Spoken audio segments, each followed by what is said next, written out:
Good day, I am Jamie Cristobal and I will be demonstrating obtaining a capillary blood sample for glucose testing. For the purpose, first is to monitor or determine the blood glucose level of the patient at risk with hypoglycemia or hyperglycemia.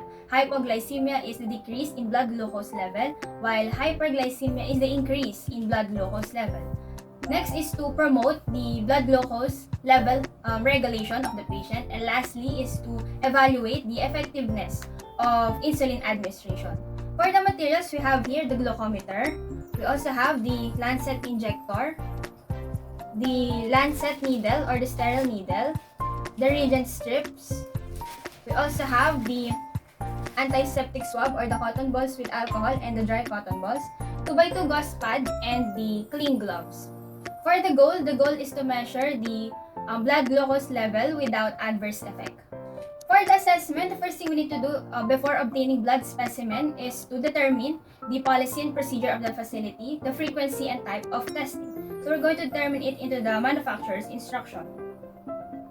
And then determine also the client's understanding to the procedure and the client's response to the previous testing. Good day, sir. Is this your first time doing the procedure? No. Thank you, sir.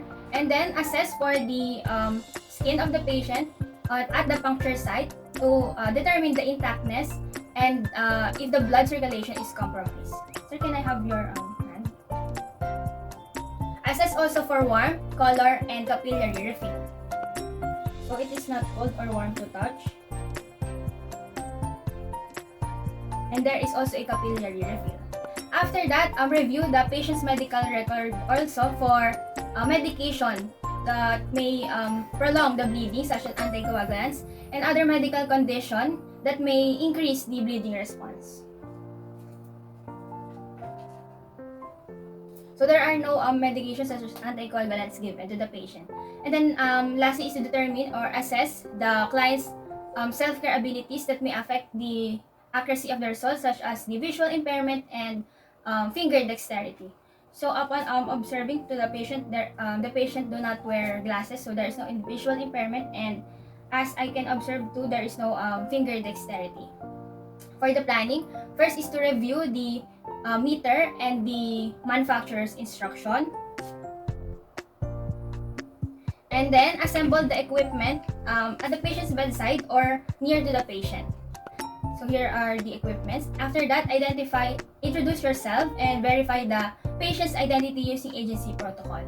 Good day, sir. May I know your name? Joey. Thank you, Mr. Joey. I am Jamie, your nurse for today. Then after that, explain the procedure to the patient. Explain what you're going to do and why is it necessary, and how he or the patient can cooperate to the procedure. And discuss also how the result can be used to prepare for planning of care or treatment. Mr. Joey, I will be obtaining a blood or capillary blood sample to you. This is to determine your blood glucose level, to determine also if your blood glucose level or you are at risk of hypoglycemia or hyperglycemia, or if your blood glucose level is increasing or decreasing. And also, just relax and stay calm, and this will not hurt so much, just a bite of your hand. And then perform hand hygiene. And then observe also other infectious or infection prevention procedure. And then provide privacy by closing the door and the curtains of the room. And then next is to prepare for the equipment. So my equipment here is a newer model which do not require calibration, and it has an on and off button here. So I will just prepare by inserting the lancet needle into the lancet injector.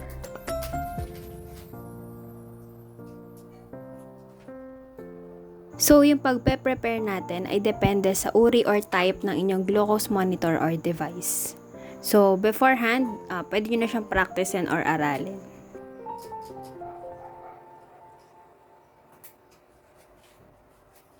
Then I will also put the strip or the reagent strip into the glucometer. I will just turn on the glucometer.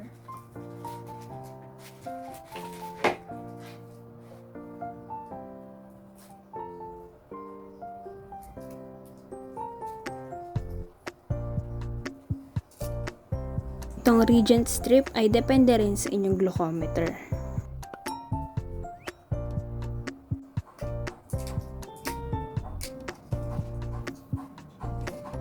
So for this strip, we're going to insert this side to the glucometer here. And then for the implementation, first is to apply clean gloves.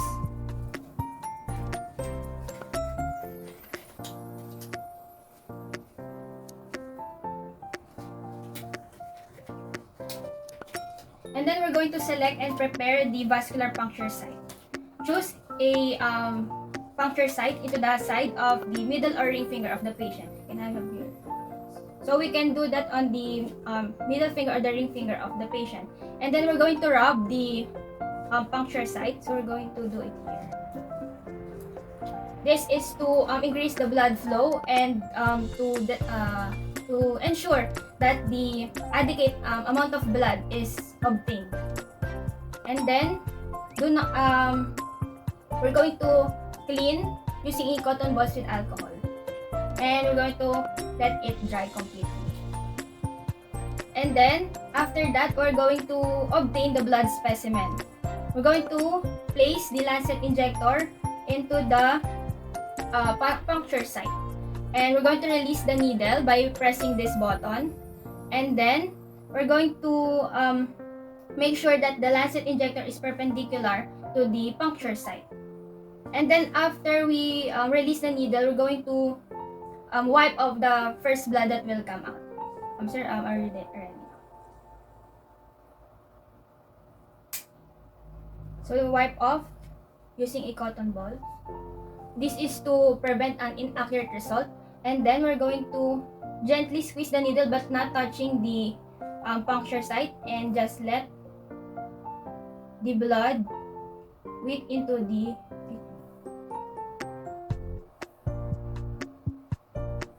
strip. And then clean and apply pressure using gauze pad on the puncture site. Sir, I'll just apply pressure. And then expose the blood into the strip for a while, or according to the manufacturer's instruction. And we're going to measure the blood glucose. And after designated time, the result will be displayed into the glucometer. And for the result of the patient, we have 127 milligram per deciliter. And the correct time ensures accuracy of the result. And then for the result of the blood glucose measurement, the normal value for an adult is 60 to 110 milligram per deciliter, while for the child we have 50 to 85 milligram per deciliter. Kailangan nating tandaan yung normal blood glucose level for adult, which is 60 to 110. Bakit ang taas ng result? Normally, before we test the blood glucose level, kailangan mo ng NPO or nothing per orem overnight. So, kailangan mo na mag-fasting. So, the result is 127 milligram per deciliter. It means that there is an increase in blood glucose level because it reached more than the normal limits. Let's assume na lang na nag-NPO si patient, so hyperglycemia will be the result. And then after that, we're going to turn off the glucometer. And then discard the strip and the lancet needle on the lancet injector onto the biohazard container.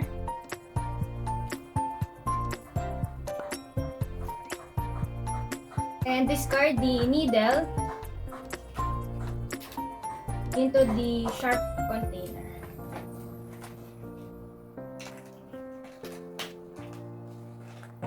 Remove also the and discard the gloves. And then perform hand hygiene. For the evaluation, compare the blood glucose result onto the normal findings or normal blood glucose level, the status of the puncture site, and the motivation of the patient to perform the test independently.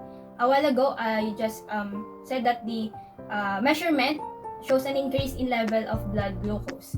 And sir, how is your puncture site? Is it okay? Okay, thank you, sir. And then also, relate the blood glucose measurement to the previous readings and the current health status of the patient. And then report the abnormal result on the care provider. Since we have an increase in level, we're going to report it to the healthcare provider. And then, for the documentation, document the method of testing and the result. And then, some client's record has a flow sheet on which the blood glucose result, the amount, the type of method, and the time of insulin administration is recorded. And lastly is check for orders of sliding scale insulin depending on the blood glucose result. So that's it. Thank you very much.